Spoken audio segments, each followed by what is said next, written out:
Who would think that hickory golf, much less persimmon steel shafted golf from the 50s and 60s, would make a comeback? We currently have 3 guys in production now, down from hundreds.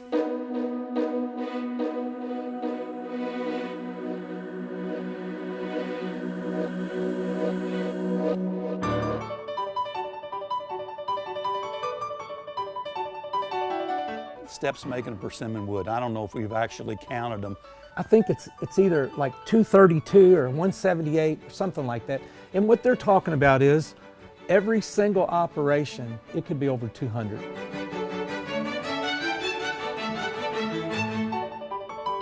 There's nobody else making woods. The few people that sell woods, we make their woods for them. The people in the hickory, the organizations, it's like, come on, you know, we need you guys to make clubs for the next 20 or 30 years. But we haven't, I don't think we've hired anybody in 20 years.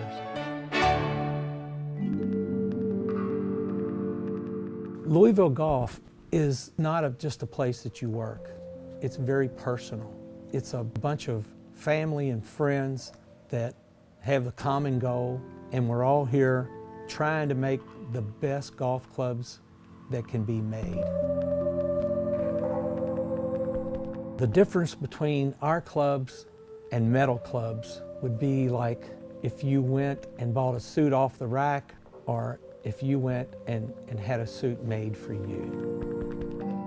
Most of it's just hand done. It's like putting a puzzle together and you make the pieces. It's beautiful, but its performance is 100%. Our clubs, they are a work of art. We grew up in a little Shively, a town outside of Louisville, and didn't have a whole lot. At one point, Dad worked on a garbage truck because he was laid off, and he brought home a couple of golf clubs. And I guess Elmore must have been about 13 or so, and that is what really got it started. I got out of college in April of '74, and I knew what I was doing. Elmore had already had me to work at Louisville Golf. So, you know, you get a degree in business, but that didn't matter. You're gonna go work at Louisville Golf. Since Michael, my brother, died a couple months ago in the office, it's just Nancy in the office, but everybody's been here for at least 40 years. I know I started in '74, and Tim started in '74, Andy was... 1974, I think.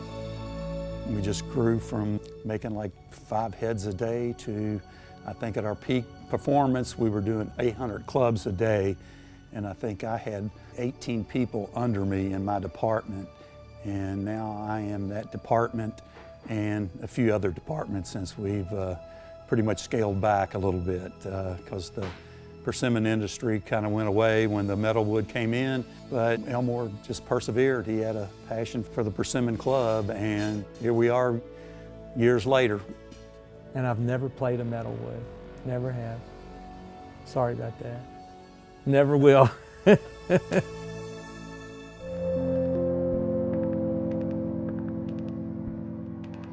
Obviously, we're getting up there in age, and we lost a good man through cancer, you know, about 2 months ago. The younger generation, I guess they're not going to be here because it's dirty, dusty, loud, all that.